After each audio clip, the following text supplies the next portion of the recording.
I may have been touched on this in the book, where the night of the crime, I was going around the house taking pictures off the wall of me because I thought, well, maybe the police won't know I live here. Yeah, you said that in the book. All logic just goes out the window. So in that moment, it was complete survival mode. Nothing made sense. So get out of the wheelchair. Yeah, that didn't cross my mind. It's like stay in the wheelchair, stay in the wheelchair. I'm Right. programmed. You know what's interesting though about the taking the photos off the wall though and removing them? That to me is a little bit more logical because you had fallen through the cracks so many times all the way up until that point. Mhm. So if you weren't in the home anywhere, I mean, maybe I wouldn't necessarily think you didn't live there, but it Mhm. wouldn't have made a difference. You know what I mean? So I Yeah. don't necessarily. Falling through the cracks so many times, Kail is literally sitting here acting as if Gypsy Rose was failed by DCFS and CPS for years and, nobody paid attention, nobody was listening. I feel like I'm losing brain cells watching this interview. Truly, I do. Necessarily think that was like illogical. Okay. But so you meet Nick online later in 2012 Mhm. after the second escape Correct. attempt, the Mhm. second escape Mhm. attempt. And you connected on a Christian dating site. Yes. Where was your mom during this time? So my mom was around the house. We still lived together. She and I had a joint laptop that we would share together. Um, and electronics was difficult for her to let me be on. Right. Um, be- That's because you had shown her that you were being uh, you were not to be trusted. You were not to be trusted because of the things that you were doing. She did not want her daughter um, engaging in digital sexual activity with grown men. That's why she didn't want you to have the laptop. And how interesting in this interview, we don't hear about, oh, she smashed up my laptop with a hammer and threatened to smash up my fingers. So, why wasn't that also mentioned here? It's always something different. I want to revisit the BB thing one more time. I was looking at this article, and Gypsy was quoted as to say, that scared the ever living F out of me. I was afraid that she would kill me. I was afraid she would do something worse than hitting me or starving me. Blanchard decided to run away again, and her mother found her packed bag and confronted her. Blanchard grabbed the gun, he says, and threatened her mother with it. And before I knew it, I pulled the trigger as many times as I could. She was shot over 10 times. It's only when she saw her mother's wounds were superficial did she realize it was a BB gun and not a deadly handgun. After the shooting, Dee Dee told another lie to garner more sympathy. She said that she'd been shot by a robber who held them up in a Walmart parking lot. Blanchard said that she was relieved she didn't kill her mother, but she was also angry. Um, and how interesting, even back then, like Dee Dee was taking up for Gypsy when Gypsy literally tried to unalive her. But she said that it was somebody in Walmart. because of what happened in the past. Right. So, electronics was just something that was definitely a hot button issue. Right. So I mean, there was a little bit of manipulation on my part, and I am not, too good to own up to that, Hmm. where I did. You are a constant manipulator. That's the part that you missed out on. That's the part that you missed. You are constantly manipulating people so that you get what you want. Did manipulate the situation where my mom didn't know that I was on Facebook, or But how? How didn't did you know. hide it? I by switching tabs. And she Like, didn't know any different. she didn't know any different. I mean, So, to be fair, in a situation like that, whether you're in an abusive relationship with your parent or not, everyone was doing that, mhm, right? Like I was doing that. mhm. If I had access to a computer, I was going to do whatever I could to get on it and go on AIM and whatever else I could do. You know what I Right. mean? So, Yes, but going on AIM and talking with people is different than what Gypsy was doing. She was playing characters and producing graphic images and sending them to grown men. That's what she was doing. And that is not what everyone was doing, Kail. Hide the tab button or that I whatever. think Yeah. comes with some adolescence. You know what I Yeah. mean? Some immaturity Um, there, of course. But so how did you know about like a dating site? I seen a commercial for it Okay. on TV. Yeah, yeah. It was like Christian Mingle or something like Yeah. that. And I'm like, my logic was, oh, a Christian guy would be like a good guy. And little did you know you were going to get the complete opposite. Yeah. Wow. The things that I learned in this book about Nick was tr- insane. Um, No, he was collecting a disability check. He was disabled. He was not kind of disabled in some ways. Let's not try to, number one, I don't think it's fair that Gypsy Rose was allowed to even mention Nick in this book. I think that is gross.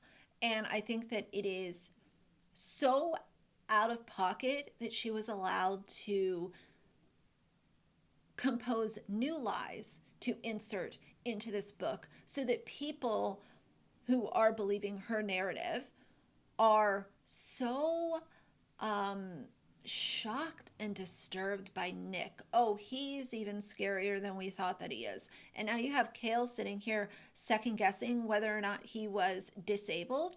No, he was disabled, and Gypsy did groom him and put him in a position where he did what he did because he thought that was the only way that he would get Gypsy. She would constantly hold herself over his head, whether it was her herself or a character that she was playing.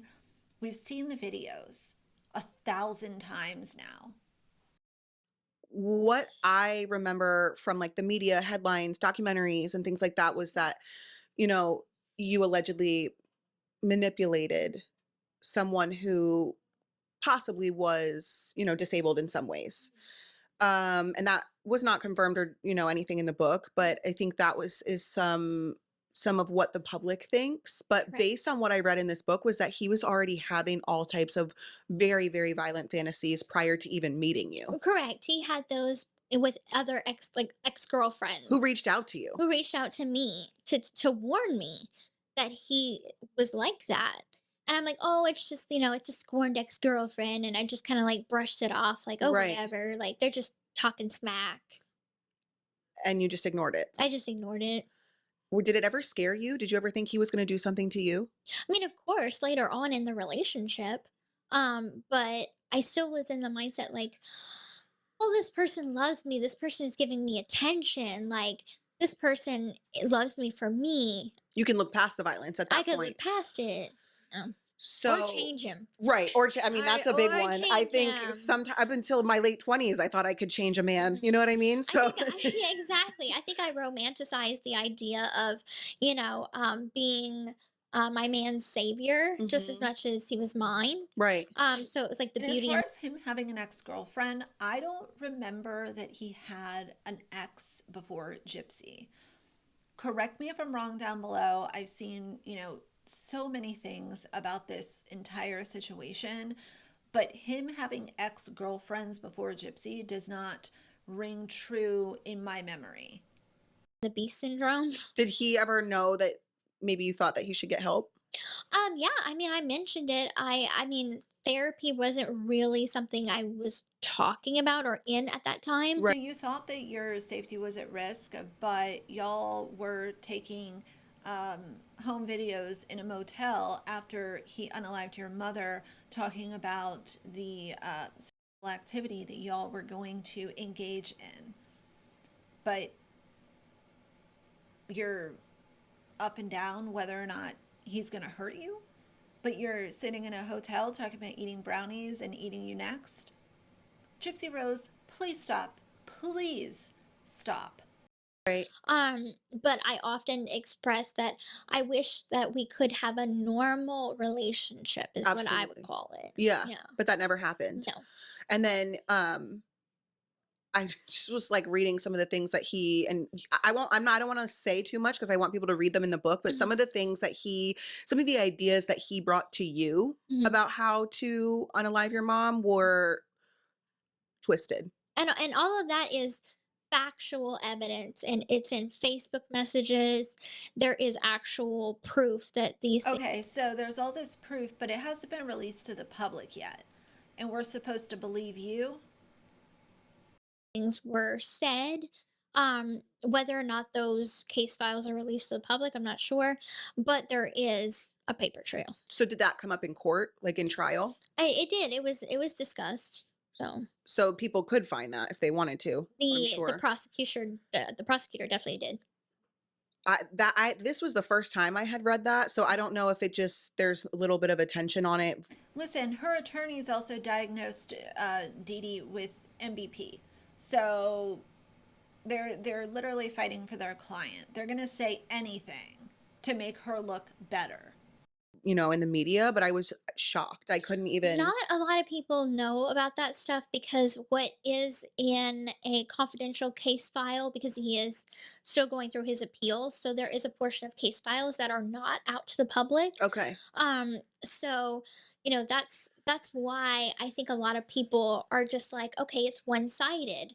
Um, and then in my opinion, whether it was conscious or not, I feel like maybe we manipulated each other. It Absolutely. was mutual Right. Right. But I definitely don't want it to go unsaid that there were definitely fantasies of these things before he even prior met to you. meeting me. Yeah. And I think that's a misconception. So Yeah. I just wanted to make that clear for Yeah. sure.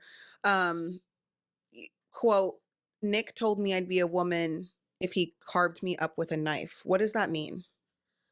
He often, talked about fantasy violence. Hmm. So I think it was more along the lines of fantasizing about what I would let him do to me, Okay.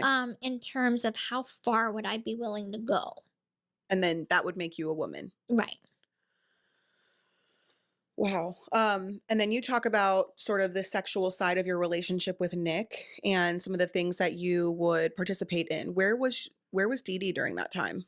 So a lot of times for certain pornographic photos or videos, if my mom went to Walmart, Hmm. it was done while she was out of the house or while she was asleep. So Okay. I could get out for, out of bed for a few minutes Hmm. without her noticing, Right. depending on how much she was under influence of Ambien. So Did you have to go to bed when she went to bed? yeah, we typically went to bed together. That's Everything we did together, shower time, bath time, sleep time, like everything was together. wow. I don't think that is known though. Mm. Like in the book I didn't realize that it was at the same time. But Yeah. that makes sense because she has to make sure that you're. But that's what I'm saying. Like all of these new things that are coming out, that's why I had to say earlier in the video, if this is true, it is weird and it's creepy. But when you're dealing with a pathological liar, it's tough to hear things and say, that probably happened because, this is somebody that can be trusted. Gypsy Rose cannot be trusted. So when I hear things, I have to say, if true, or a lot of times it's just, it sounds like another lie for attention. And she confirms all the time that she loves attention. Nick was giving her attention, so she loved it. She loves and she thrives off of attention, especially when that attention is coming from men. Under her. Right, routines was aligned. Okay. Wow. And then Nick told you at one point that if y'all ever had a daughter together, he would take your daughter's virginity at 13. Correct. And I broke up with him after he said that. We had a huge argument after that. I broke up with him. I'm like, I'm done. I called him a bunch of names. Mhm. I was like, I am never gonna let you do that. Mhm. So you just lost me. Mhm. And then he basically talked me back by saying that I would never do that. That was my other personality, but I would never let him do that. So I got back together with him Mhm. based on his promises. And he had an alter ego essentially, or the other personality. That He was had a Victor? few. He had Oh, a he had a few. few. Okay. Yeah. So I know, was Victor the evil twin? Victor was the The evil evil twin. one. Yeah. Okay. So looking back, are you afraid of him? I mean, of course. Yeah. I couldn't imagine putting myself in a position to be that close to someone that has that level of instability. Yeah. No. Yeah. I You're unstable. You are unstable. You are the one who planned and orchestrated this whole thing. It's always somebody else that's the problem. It's always somebody else's problem. I don't think I've ever met someone like that, and so I think that we have to be, be aware and You be have to careful very and much be aware of who you're talking to, Mhm. because you just never know what their frame of mind is. Right. How do you feel about online dating now? Um, it's not for me. um, I'm not gonna knock it for everybody. Right. For some people it works, but I'm not one of those people. So, Where did Nick's mom think that he was going? She knew about you, mhm, right? To some degree. to some degree, yeah. Did she know the level of, I guess, the depth of your relationship at that time? She knew that we were in a relationship. She Okay. didn't know the ins and outs of our conversations or, our plans or whatever. Right. Okay. And have you talked to her since the night of the crime? She has passed away.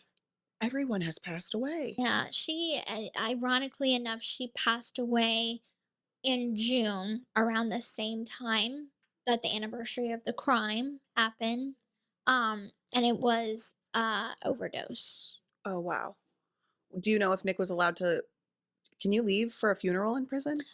In the state of Missouri, you cannot. You can't. You cannot. You could watch a bereavement video that is sent to the prison, and you can watch it with the chaplain, but you can't attend a funeral. I So really do not appreciate Gypsy Rose talking about how Nick's mother died. Nick's mother died with a broken spirit, a broken heart, a broken mind, and, you know, she knew that her son would be in there for the rest of his life, and she knew that Gypsy would not be in there for the rest of her life, even though she is the one that came up with everything that unfolded. And I think that Nick's mom was probably a very sad person, and I cannot imagine the emotions that she was going through, having to watch her son go through what he went through. I was not. no. That's so interesting. Um, you have microdeletion 1q21.1. Correct. It's a chromosomal change in which a small piece of chromosome 1 is deleted in each cell. This increases the risk of delayed development, intellectual disability, physical abnormalities, and neurological and psychiatric problems, but you sort of went unscathed. Is Hmm. that right? Correct. So I don't display. Well, she does because she, and I'm not saying this to be super mean, but she does have those possum like features that are aligned with this micro deletion. So she does show that. The correlations. They say, my doctor said, not cause, but correlation between the microdeletion and these illnesses.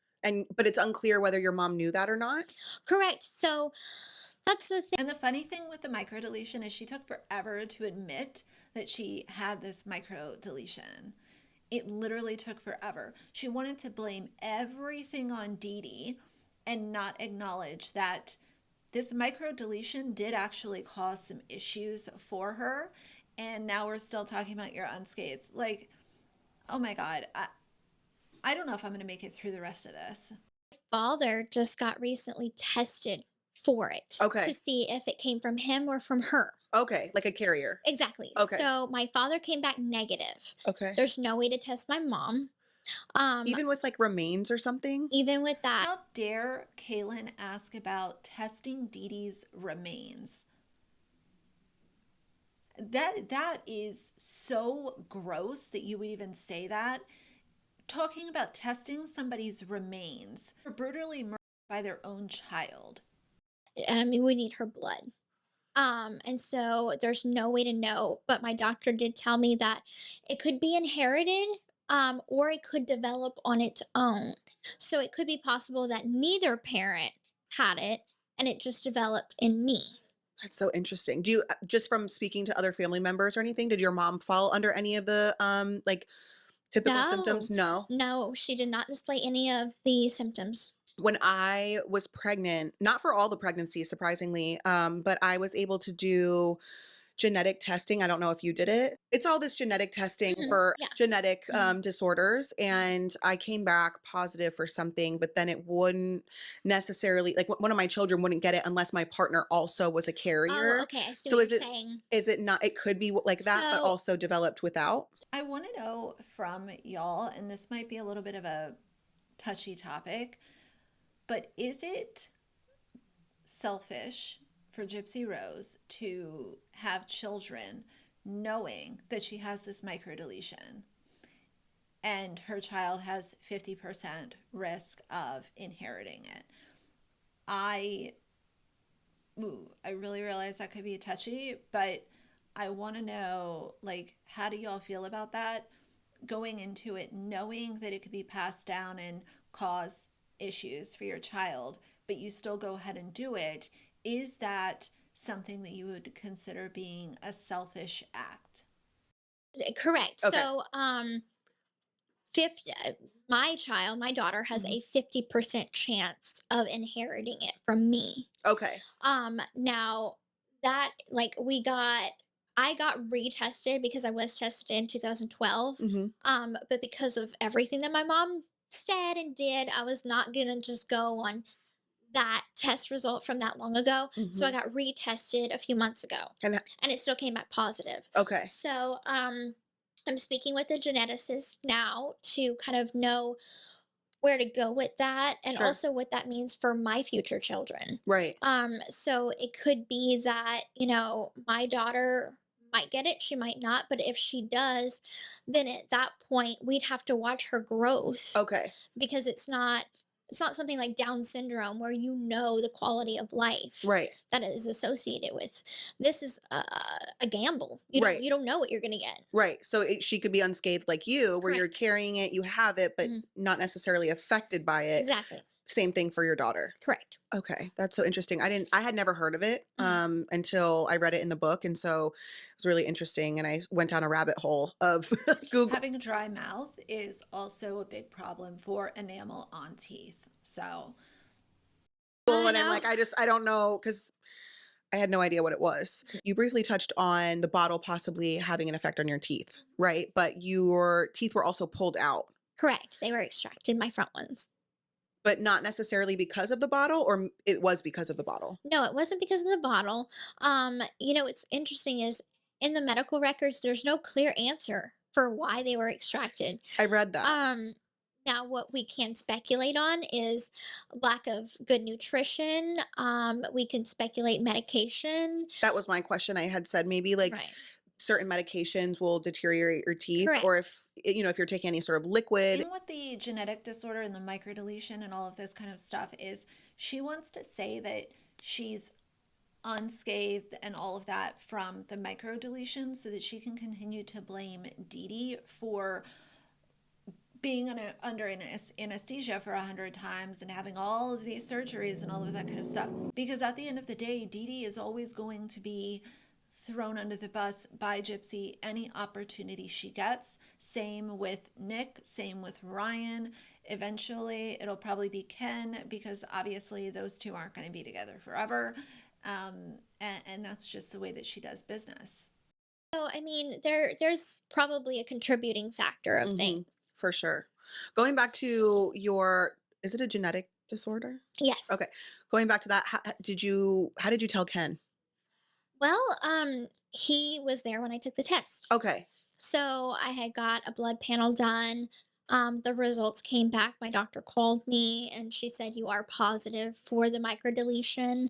Um, that was a hard pill to swallow Hmm. because I was really, really hoping that was something that my mom made up Yeah. or that was just falsified. Hmm. So this was the one thing that I actually do have.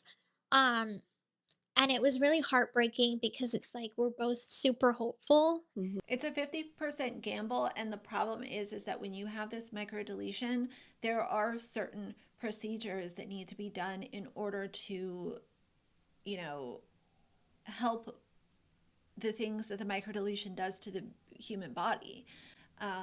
But again, we're only going to talk in circles when it comes to Gypsy and her constant victim mentality and the way that she always needs to be able to make sure that nobody forgets that Dee Dee was the villain. Okay. And came back into the father, which Okay. I always knew that. Yeah. But in the state of Louisiana, the laws are very sort of backwoods. Yeah. They need to be changed. They're not female friendly. But if you conceive a child within the marriage, it does not matter if if the father is not the husband, but the husband is presumed to be the father So essentially, like legally, he's the father. legally until paternity is established, which it already has, but it's according to the courts, it might need to be a court issued paternity test. Okay. So we might need to take another one once she's born. Um, but after that, it's the paternity affidavit and all that that you were just talking about. Okay. So So he yeah, won't have to pay like child support or anything because correct. he's No, no, legally no, the no. father. Yeah, no, Okay. no. Okay. Do Ken and Ryan have a relationship? Absolutely not. Do you still have to talk to Ryan? We don't have to talk to each other. We haven't Okay. talked to each other in a while.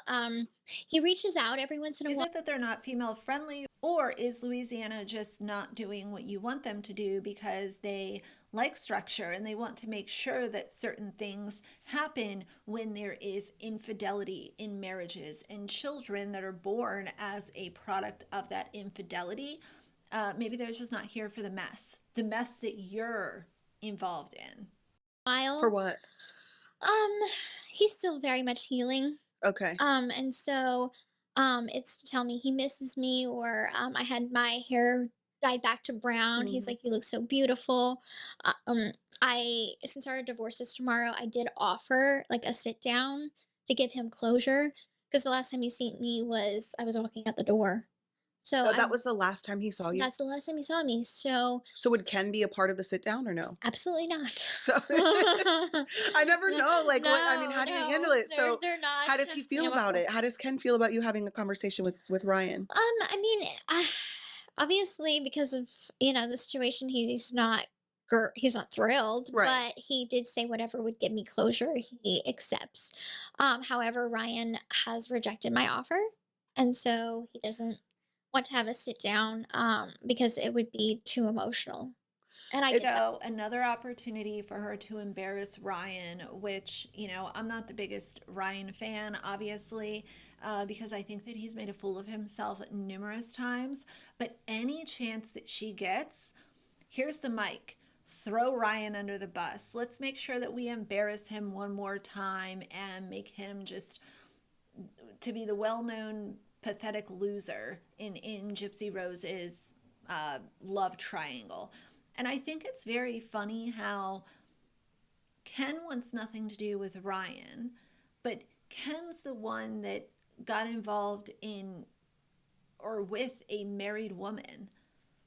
And now you don't want anything to do with him. You don't like this, you don't like that, but you got involved with a married woman and then you got her pregnant. You knew what you were signing up for. You were signing up for a big mess because you impregnated a married woman.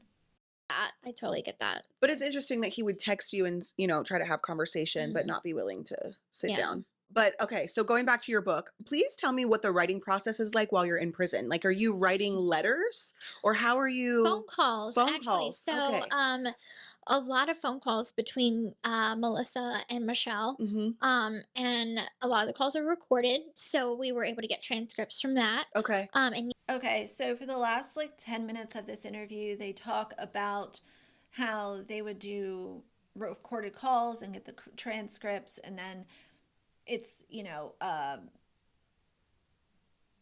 talking about where you can buy the book and stuff. Like, I'm going to cut it short because, like I said, I've had enough, and I feel like I've lost some brain cells by listening to these two idiots go back and forth and all of the lies and slander and half truths that were told in this interview.